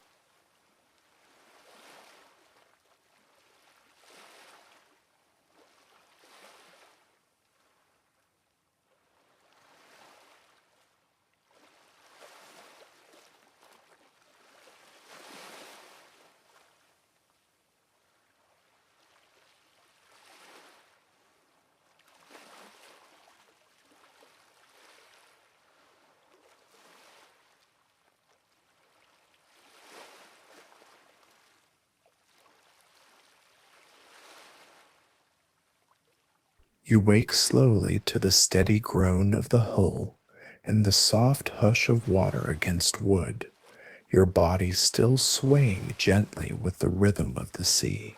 It's early, just the first blush of pale blue light brushing the horizon, and most of the crew is still asleep, curled like cats in hammocks that creak with every motion of the ship. You swing your legs down, boots thudding softly on the deck below, and take a moment to stretch your spine. Sleep is a precious thing aboard a pirate ship. It comes in fits and starts, stolen between shifts and storms, made uneasy by creaking timbers and ghost stories whispered too close to the ear. As you step out onto the deck, the air greets you with a crisp, damp chill, the kind that makes your bones feel clean and your lungs expand. The ship is wrapped in a low, rolling mist, thin tendrils of fog curling along the rails and coiling around the ropes like curious fingers. The ocean is quiet today, too quiet perhaps, and in that silence, the mind begins to wander. You remember one tale in particular, the story of the Sable Bride, a ghost ship, they say, made of black wood and pitch sails, doomed to wander the ocean forever after its crew mutinied and cast their captain overboard. According to the legend, he cursed them with his final breath, swearing they'd never reach land again. Some claim to have seen her on foggy mornings just like this. No sound, no wake, just a silhouette passing in the mist, crewed by pale figures who vanish if you call out. You scan the horizon, a part of you half hoping to glimpse her. After all, no true pirate entirely disbelieves the sea's magic. The deck beneath your boots creaks with age and memory, a symphony of old storms and quieter nights like this one. You hear the faint shuffle of feet as one of the older deckhands appears, a lantern swaying in his hand. He nods to you, doesn't speak. Instead, he moves to the bow and taps the figurehead twice, once for protection, once for guidance. You'd never seen him miss a morning. Some say he's been at sea since he was 12. Others say he died years ago and just never left. Superstition? Probably. But you watch him anyway, the way he touches the wood like it's an old friend. There's a comfort in ritual, a quiet power. The galley smells of boiled beans and black coffee, both of which you accept gratefully. You sit beside the gunwale and sip slowly, staring into the mist, feeling the warmth seep into your hands. It's too early to talk, too early to do anything but feel. The mist begins to lift, slowly, revealing the wide open sea once more. It's always both a relief and a disappointment to know you're still alone out here, just you and the crew and the things you don't speak of. The navigator passes behind you with his astrolabe and charts, muttering to himself as he makes adjustments. He avoids eye contact. He always does after a night, like last night, when strange lights flickered on the waves, and no one dared to ask why. You overheard one sailor whisper that it was a sign of something to come, not a monster, necessarily. Something worse, maybe.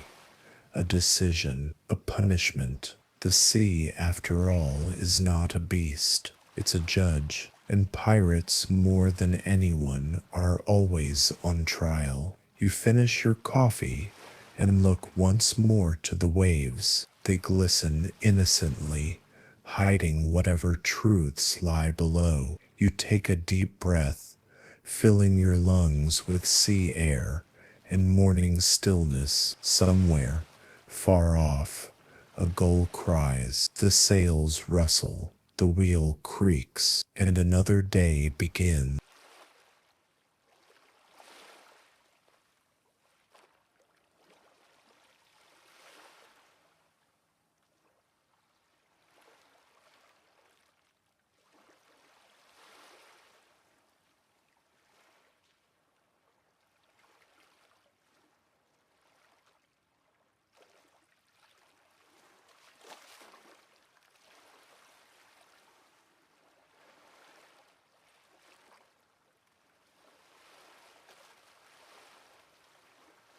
Afternoon light filters through the rigging in wide golden bands, as if the sky itself has drawn curtains over the ship. The air has warmed, heavy with humidity, and the scent of tar, wet ropes, and that ever present tinge of salt. Somewhere above, gulls cry out with piercing shrieks, circling with lazy, aimless hunger. And all around you, water, infinite, patient, waiting. You stand midship now, watching the crew haul a tangled net up from the sea. They'd cast it earlier to catch supper, fish, hopefully, maybe crab if they were lucky. But as the net crests the rail, dripping and swaying, something odd catches your eye. At first, it just looks like kelp, but then it turns ever so slightly, revealing a shape, thin, translucent, with ridged edges and long tendrils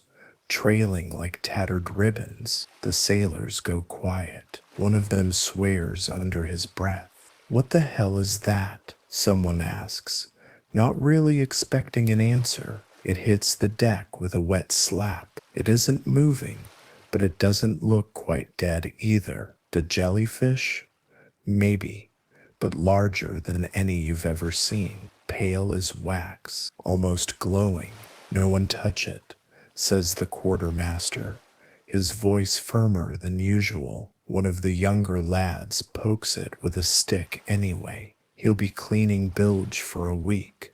They haul the thing back overboard quickly, dumping it into the sea like a secret they didn't want to keep. For a long moment, no one speaks. Then slowly, the rhythm of the day resumes.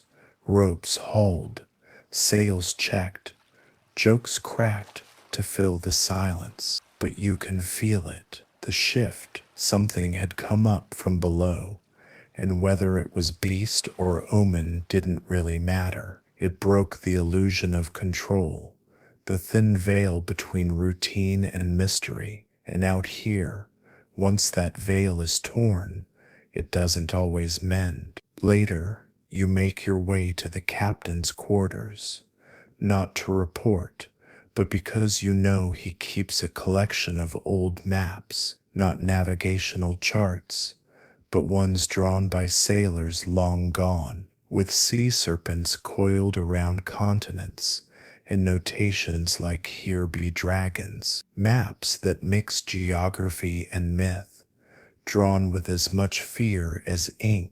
You find one spread across his desk, weighed down by a compass and a tin mug.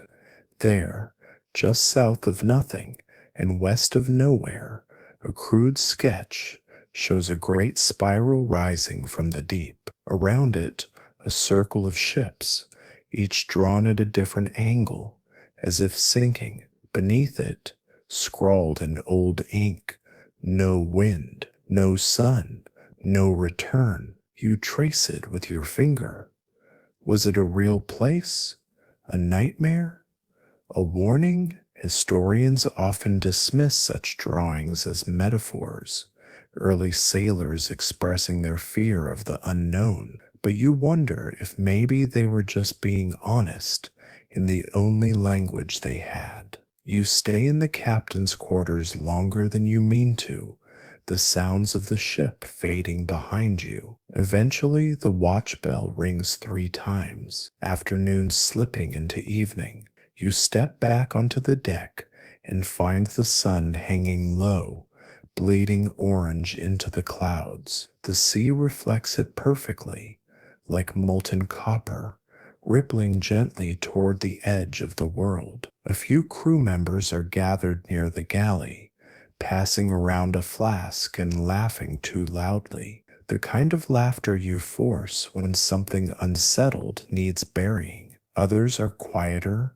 cleaning gear, fixing lines, staring out across the waves. You join them, leaning on the rail. No one speaks. No one needs to. You feel it in your bones, a presence just out of sight, not hostile, not friendly either, just watching. Maybe the sea keeps score. Maybe every myth, every ghost ship, every impossible tale. Maybe they're not just stories. Maybe they're footprints in a place that doesn't forget. And you're walking them now, one step closer to something you can't quite name. The sails are quiet now, barely rustling in the hush of night. The sea stretches out like dark velvet beneath the ship, gentle and vast, each ripple a soft exhale from the deep. You're tucked in close to the mast, a blanket draped around your shoulders, the wood beneath you warm from the sun's memory, the salt air cool against your cheeks. The sky above you is scattered with stars, more than you can count, more than you ever imagined, and they shimmer without hurry, without sound, like old friends who've been waiting to keep you company. You breathe slowly, in, out, in again. Your chest rises and falls in time with the ocean's rhythm, as if the sea itself is coaxing you into stillness. Somewhere below, a soft creak of timber, a gentle splash in the water, faint footsteps in the distance as the night watch makes his rounds, but none of it is urgent. None of it needs you now. Your body is heavy in the best way, grounded, cradled at ease. You've sailed through storms in silence, through myth and memory. You've stood beneath stars and stared down the dark, and you've made it here, to this quiet hour. Your thoughts begin to slow, drifting like the tide. No need to chase them. Let them come and go. Let them roll past you like waves. Even the stories fade now, not because they're forgotten, but because they've been heard, held, and now gently let go. There's nothing more to do tonight. No sails to trim, no shadows to chase. Just this moment, this breath, this deep, endless peace that stretches as far as the sea and as wide as the sky. You close your eyes, and for once, the sea does not feel endless. It feels like home.